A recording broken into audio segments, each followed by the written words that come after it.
again, so glad to see you. Today I'd like to teach you the Swiss German alphabet.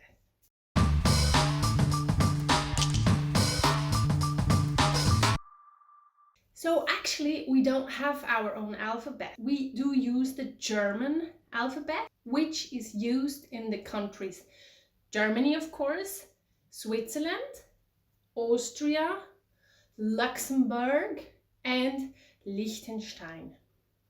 The modern German alphabet consists of 26 letters plus 4 special letters. And us in Switzerland, we only have 3 special letters because, guess why?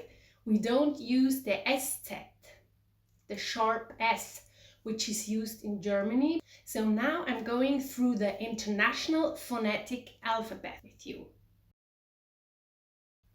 A, B, C, D, E, F, G, H, I, J, K, L, M, N, O, P, Q, R, S, T, U, V, W, X, Y, Z. Little bit faster. A, B, C, D, E, F, G, H, I, J, K, L, M, N, O, P, Q, R, S, T, U, V, W, X, Y, Z. So as you hear, the Swiss German alphabet is really very close to the German version, but we have maybe 2 or 3 letters which we pronounce differently. One of them is certainly the K, K. In German, you would say K. K. Lovely, isn't it? In Swiss German, it's K. And then the R. I say R. You see, I use the tongue. But I think many Swiss people also just use their voice here, like R, R. And in German, you would say R, I think. Especially a few vowels are quite confusing for English-speaking people, which is, for example, the vowel A. Because you would say A, and we say A. And the E, you call it E, which is confusing to us as well, of course. And then we have the E in Swiss German, which you call I. Tell me why. Anyway, so A, E, I is A, E, I. We also do have some additional sounds which are called the Umlaute. And from my experience, I think it's quite hard for English-speaking people to pronounce them. So first of all, we have the A, which becomes an E.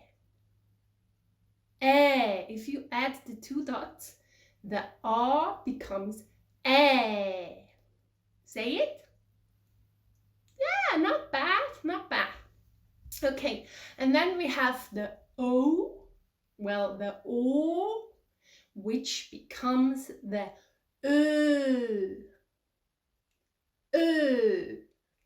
And then we have the U, which becomes the Ü. Good. Ü. Ü. Then we have a few additional sounds. For example, the ow, the I, like I in English, I. Then we have the oi and the other oi. You pronounce them the same way, they are just differently used.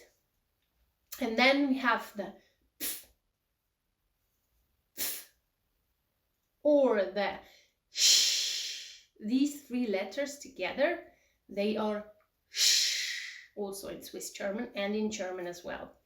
And then my favorite one, and I'm sure you have been waiting for this for a while, it's the CH, which we call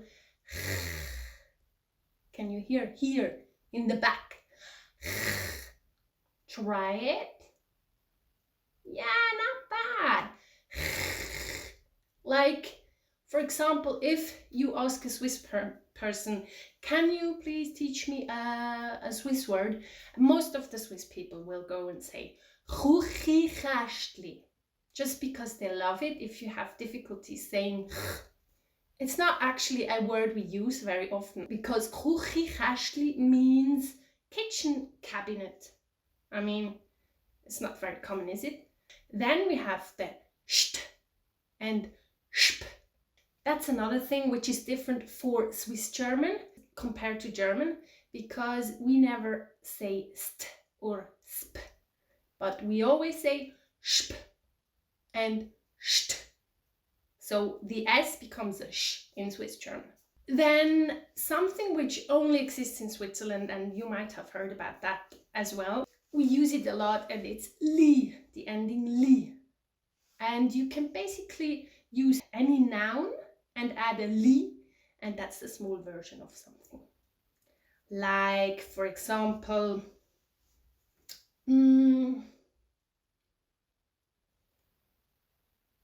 berg, like mountain, berg. And a small mountain would be bergli, es bergli. Or another word could be zwerg, zwergli.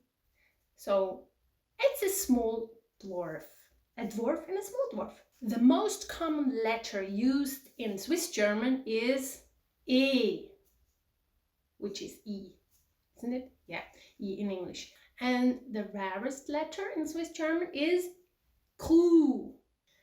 So now I'd like you to spell your name. What's your name? Wie heißt du? Sorry, I can't hear you. But maybe let's try to spell my name. My name is Andrea. Ich heiße Andrea. A N D R E A. Super. I hope I could help you with this, and please subscribe. I would be so happy. Thank you, and see you next time.